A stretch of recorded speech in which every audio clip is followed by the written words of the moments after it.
প্রকৃতিতে এখন বর্ষা মৌসুম, কখনো মুষলধারে বৃষ্টি, কখনো থেমে থেমে বৃষ্টি। আর এই বৃষ্টি এডিসের জন্য উপযোগী। হাসপাতালের চিত্রও বলছে ডেঙ্গু রোগী বাড়ছে।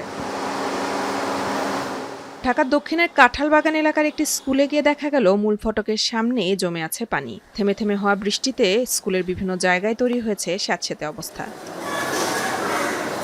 এমন অবস্থায় ঈদুল আজহা আর গ্রীষ্মকালীন ছুটি মিলে 2 সপ্তাহ পর বুধবার খুলছে বিভিন্ন শিক্ষা প্রতিষ্ঠান। বন্ধ শিক্ষা প্রতিষ্ঠান ডেঙ্গু ঝুঁকি কমাতে কতটা প্রস্তুত? কথা হয় বেসরকারি বিশ্ববিদ্যালয়ের এই প্রভাষকের সঙ্গে। গত বছর এই সময়ে তার 3য় শ্রেণী পড়ুয়া ছেলে আক্রান্ত হয়েছিল ডেঙ্গুতে।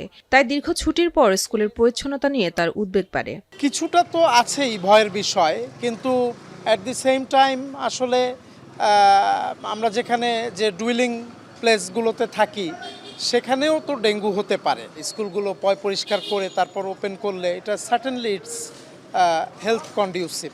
তার মতো অনেক অভিভাবকই মনে করে থেমে থেমে হওয়া বৃষ্টিতে বন্ধ স্কুল এডিসের প্রজনন স্থলে পরিণত হয়েছে। অনেক দিন পর খুলছে বা এইচএসসির জন্য যে পরীক্ষার হলগুলো তৈরি করা হবে সেখানে আমার চিন্তা। আমার মেয়ের দুইবার ডেঙ্গু হয়েছে, আমার বড় মেয়েটার। তো আমার ছোট ছেলেটারও একবার ডেঙ্গু হয়েছে, ও স্কুলে ইয়ার লসই করছে।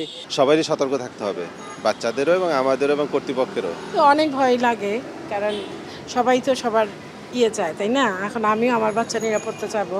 ম্যানেজিং কমিটির সদস্যরা তাদেরই দায়িত্ব, তারা এই বিষয়গুলি আমলে কখনোই আনে না, যার কারণে প্রতি বছরই ডেঙ্গু মহামারী আকারে ধারণ করছে এবং বিশেষ করে শিক্ষার্থীরা বা যারা শিক্ষার্থী বিশেষ করে তারাই আক্রান্ত বেশি হচ্ছে। কীটতত্ত্ববিদরা বলছেন বন্ধ থাকা শিক্ষা প্রতিষ্ঠান রয়েছে ডেঙ্গু ঝুঁকিতে। স্কুল খোলার আগে স্কুল প্রাঙ্গণে ফগিং করে মশা নিধনের পরামর্শ তাদের।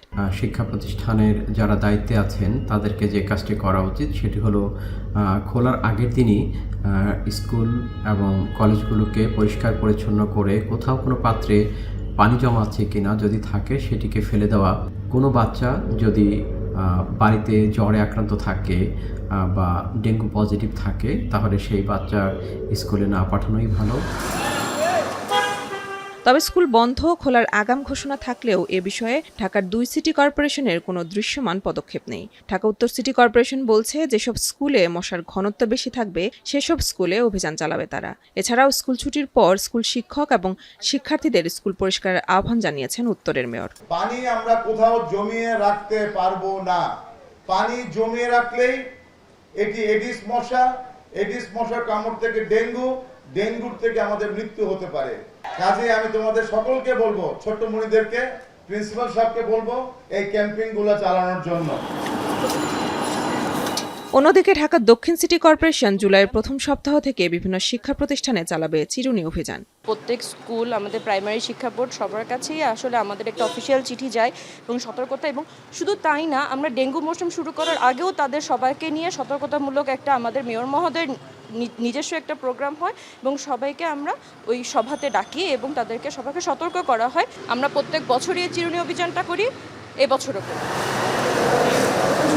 তবে স্কুল খোলার পর এসব অভিযান কতটুকু শিক্ষা প্রতিষ্ঠানে ডেঙ্গু ঝুঁকি কমাবে তা নিয়ে রয়েছে নানা সংশয়। মেহেরিন অ্যানি, এখন, ঢাকা।